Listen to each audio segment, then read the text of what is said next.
Hallelujah. Hallelujah. Wangapi mnasikia kama kuna uwepo unatembea mahali hapa?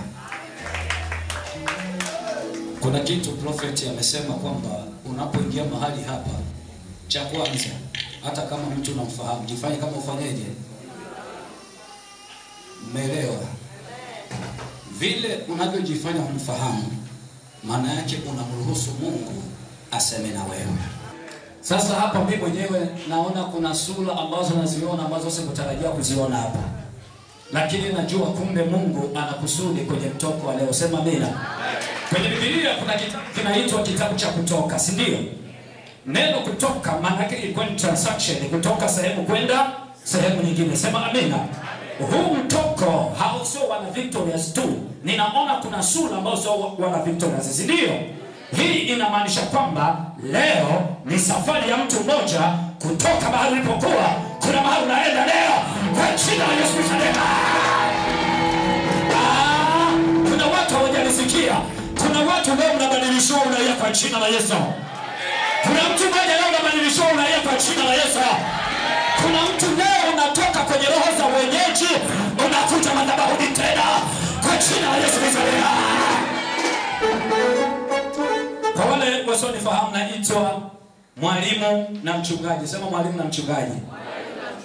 Nimshukuru Mungu kwa kupata neema leo. Tumshukuru mchungaji Ala.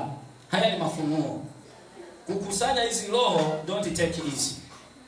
Kuwakusanya hao watu mna majukumu mengi. Sema amen. Ametukusanya eneo moja. Na sio eneo limekuja kwa neema, limetumia mfuko. Sema amina. Acha nikwambie, mtoko wa leo, ondoa mawazo uliokuwa nao. Nakwambia leo sio ni mtoko tu wa kubadilisha nguo, ni mtoko kugeuza historia yako kwa jina la Yesu. Wakati naamini jioni ya leo kuna habari njema kwenye maisha yao. Wakati naamini simama mahali ulipo, kama unaamini, haya piga kelele, piga kelele, piga kelele. Haya piga kelele, piga kelele. Ninaona kuna mtu mmoja leo unatoka. Kila mtu ninamuona yuko kijijini. Ninaona leo anatoka. Ninaona kuna mtu yuko kijijini. Leo unarudi. Kama unaamini sema kuna watu naona tuko Dar es Salaam upo kiwiliwili, lakini ufahamu na akili yako na kuona upo kijijini. Lakini acha nikwambie, mitume wamesema, wachungaji wamesema, leo ni siku yako. Nasema leo ni siku yako. Kuna mtu umekuja na magonjwa. Kuna watu mna habari mbaya. Kuna watu mnatembea na makaratasi ya madaktari. Leo hizo karatasi tunazichana. Leo hizo taarifa tunazichana. Nasema leo hizo karatasi tunachana. Kama unaamini sema zichanike. Kuna watu wamepewa taarifa ya kwamba mna pressure. Wengine mna vidonda vya tumbo, wengine AIDS au ukimwi. Mwingine hapa ulipo kuna mambo unayapitia hayawezi hata kusemeka. Acha nikwambie, Mungu aliyekuleta kwenye mtoko, umepanda pale ghorofa ya kwanza ukapanda, ghorofa ya pili umepanda, ghorofa ya tatu umekuja. Nasema umeenda moja kwa moja. Nasema ya kwamba aliye ndani amekushikilia kwa muda mrefu, leo anwani yako inafutika kwa jina la Yesu. Nasema leo anwani inafutika kwa jina la Yesu. Na ndio maana kutokana na muda sitasoma maandiko tena. Ujumbe kama ungeandika, nilikuwa na ujumbe unasema, rudi nyumbani, baba nakusubiri. Sema amina. Sema amina. Rudi nyumbani, baba nakusubiri. Sema amina. Huo ni ujumbe ambao ni mtoko wa Roho Mtakatifu. Mtoko wa Holy Spirit maana yake ni mtoko ambao hatutaongozwa na akili. Maana yake mbingu zenyewe zitatuongoza kwa kadiri ya waliokusanywa mahali hapa, ili wapokee sawasawa na uhitaji wao. Kuna mama umekuwa na maswali ya kwamba itakuwaje. Leo ninatangaza ya nikisikia watu wakipiga kelele. Nikisikia watu wanapiga kelele wanaoamini kwamba wanapokea. Bwana Yesu asifiwe. Ujumbe una anasema nyumbani baba anafanyaje? Andika tu andiko hili. Wewe mwenyewe unaweza kama unalijua. Kitabu kile cha Luka 15, kitabu cha Luka sura ya 15, kuanzia mstari wa 11 mpaka mstari wa 22. Ni habari zinahusu baba mmoja, sema baba mmoja. Sema baba mmoja aliyekuwa na familia ambayo ilikuwa na watoto, lakini watoto aliyetajwa zaidi ni mmoja aliyeleta kizaazaa kwenye familia. Alileta wazo jipya kwenye familia na ndiye aliyetajwa zaidi. Sema amen. Ninasema watoto kwa sababu na mimi na watoto. Sema amen. Mimi na watoto wawili. Mmoja yuko chuo kikuu mwaka wa 3 na mwingine yuko form 1. Sema amen. Nina watoto wawili. Wengine tunawasubiria mpaka kieleweke. Sema amen. Kama alivyosema prophet, na mimi leo nasema kwa sababu na wa prophet, kabateni tumbo la mke wangu mpaka kieleweke. Tunatoka na watoto mapacha leo. Tunatoka na watoto mapacha. Jina la Yesu Kristo hai. Leo tunaondoka na watoto mapacha.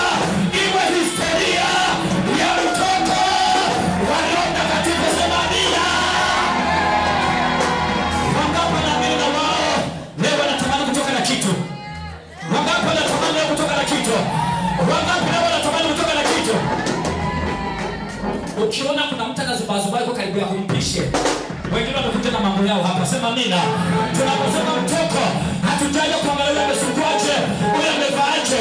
Neno mtoto maana yake unaacha shida, unaingia kwenye raha yako. Itakuwa haina maana ya mtoto umekuja umenuna, urudi umenuna. Umekuja mguu na uvuta, leo hakuna mguu ukuja na vutwa, utarudi na vutwa kwa jina la Yesu. Nasema utarudi tena. Wangapi na mimi moja kutoka kwenye chumba. Mnaamini mtoko utaendelea mpaka kieleweke. Nasema mtoko utaendelea mpaka kieleweke. Sema amina. Ujumbe nimesema unaitwaje? Ujumbe unasemaje? Ukisoma kwenye kitabu cha Luka, Biblia inasema kuna baba alikuwa na watoto, lakini katokea mtoto wake mmoja akawa kama vile ameasi. Akamwambia baba, nipe sehemu ya mali yangu tumalizane mapema. Sitaki kusubiria habari ya urithi. Nipe changu nikamalize mapema. Baba akamwambia haina shida, akampatia. Maandiko yanasema akaondoka nchi ya wapi? Ya mbali. Sema nchi ya mbali. Alipoenda kule akakutana, alichokutana mimi sijui, lakini Biblia inasema akaingia kwenye mazingira magumu. Na ndio maana usitiwe kiburi na vile ulivyo navyo. Hivyo ulivyo navyo my dear, vinaweza kukusaidia leo, kesho vitakusaidia. Sema amina. Mungu anaweza kukupa sura nzuri, akakupa shape nzuri my dear. Kuna siku hizo vitu vitakusaliti, kuna siku vitakukataa. Wakati ndio tunachosema. Maana hapa mtoko sio kuja kula tunakusikia wahubiri. No, maana yake tunahitaji kuona kama hujaokoka, kama hujamruhusu Yesu kuingia ndani ya maisha yako, usishuke hizo ngazi kama hujampokea Yesu kwenye maisha yako. Kama kuna mtu amekualika, anakupenda. Sema amina. Sema amina.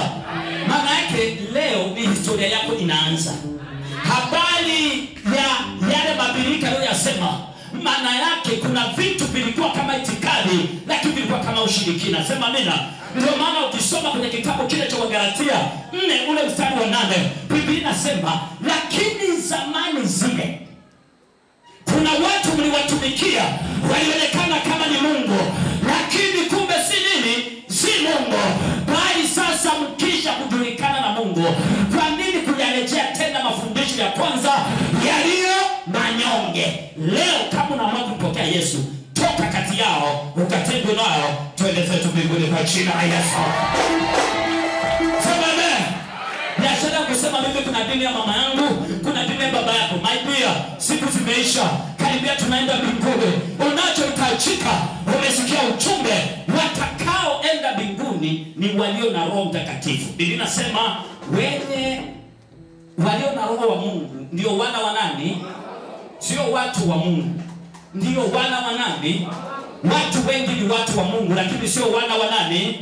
Na watu wanaoponywa, wanaotendewa ni wana wa Mungu, sio watu wa nani? Wa Mungu. Wakama nangelewa.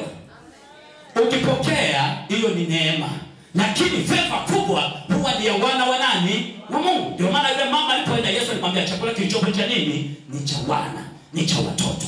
Wangapi kama umeingia hapo hujaokoka unasema leo sitamani kurudi bila kumpokea Yesu? Unaweza kunyosha mkono mahali ulipo. Nani anasema leo namhitaji Yesu kwa kweli? Leo namhitaji Yesu kwa kweli. Hebu pigeni makofi mama, pigeni makofi mwingine pale, sema amina. Ndio maana halisi ya mtoko. Ndio maana halisi ya nini? Ya mtoko. Na acha nikwambie mama, umekuja na hicho kifimbo. Nasema madam unakwenda kupokea Yesu, huo mkate ndio anatembea. Nasema mkate ndio anatembea. Wakati anaenda anatembea. Sikia yule mtoto akaondoka na mamilioni, akatumia na mabinti, akatumia na wafutabaki wenzake. Baadaye zile pesa zikafanyaje? Zikaisha. Kuna mtu alipokea nyumbani kwake, akajifanya ni mtu mwema, kumbe aliangukia mikononi mwa wanyang'anyi. Walipokula zile pesa zilipoisha, akamwambia huna faida kwangu na kupeleka shamba ukachunge nini? Nguruwe. Biblia inasema akaanza kula na nini? Na nguruwe. Huyu anayekwambia nakupenda leo ni kwa sababu kuna kitu unacho anataka akichukua. Kuna mtu anasoma hapa. Kuna mtu anasoma hapa. Hata yule rafiki yako yupo karibu yako kwa sababu kuna vitu anavinyonya kwako. Nakwambia siku kiishiwa hautamwona huyo mtu, atakukimbia. Sema leo. Kufupisha, yule mtu akateseka kwa kijana, akala uchafu, akala chakula cha nguruwe. Chakula cha nguruwe tunakijua, si kama cha mwanadamu. Akala vichafu hivi na vile. Lakini nilichokipenda baadaye Roho Mtakatifu tunayemzungumza leo akasema naye, kwa nini nateseka hapa? Si nirudi tu kwa nani? Kwa Baba nikaombe nini? Msamaha. Acha nikwambie, ulitoa mimba, uliua mtu, wewe sijui una changamoto za aina mbalimbali, una vitu vingi ulifanya, unajua mwenyewe. Mungu leo anasema rudi nyumbani, Baba anafanyaje? Rudi nyumbani, Baba anafanyaje? Sikeni kwambie, yule mtoto alipoamua kuchukua maamuzi, akasema ni wao na vile. Ninajua watanicheka, ninajua nitasemwa kwamba ulijifanya unaondoka na pesa, sasa mbona unarudi tena? Ndugu zangu watanisema. Akasema ni wao na vile. Mimi narudi kwa nani? Kwa Baba. Baba huaga hana noma, sema amina. Mara nyingi mnasema wa mama ndio hamna noma, lakini kwenye ile andiko ambaye hakuwa na noma alikuwa ni nani? Ni Baba. Sema amina. Biblia inasema akachukua maamuzi ya kurudi wapi? Nyumbani. Alipoanza safari ya kurudi, Biblia inasema ilikuwa ni nchi ya mbali. Biblia inasema alipokuwa anaenda amechoka mamboni machafu, maandiko yanasema baba yake akamuona kwa mbali. Baba akamuona kwa wapi jamani? Swali, alimpigia simu baba yake? Huenda hata simu hazikuwepo, si ndio? Lakini alichokiangalia ni ule moyo wa toba. Ule moyo wa nini? Wa toba. Yaani ule moyo kukubali ni kweli nilikosea, naanguka miguuni pako Yesu. Nami ndio nakwambia, haijalishi umepitia mambo magapi mabaya machafu, Yesu anakusubiri leo. Simama mahali ulipo.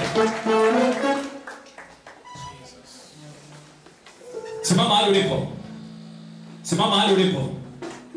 Umesikia stories za wengi walikuwa wanavuta bangi, leo ni watumishi wa Mungu. Sema amina. Kwa hiyo wewe ni nani? Hilo la kwako asiwepo mtu akwambia wewe umefanya. Nakumbuka kuna mama mmoja na alikuja tuko na mchungaji, akatuambia, "Pastor, ningeweza kuokoka leo, lakini dhambi zangu mimi sijui kama Mungu anaweza kanisamehe." Tukamuuliza vipi? Akasema nina dhambi ngapi? 3. Anasema yuko madhabahuni. Akasema dhambi ya kwanza, mimi nakunywa bia. Mimi nikienda bar mpaka wanafunga bar saa 8 usiku ndio naondoka wapi? Nyumbani. Akasema dhambi ya pili, mimi naongea matusi utafikiri yasoma kwenye kitabu. Jambo la 3, akasema mimi nina wanaume kila kona, nina mwanaume.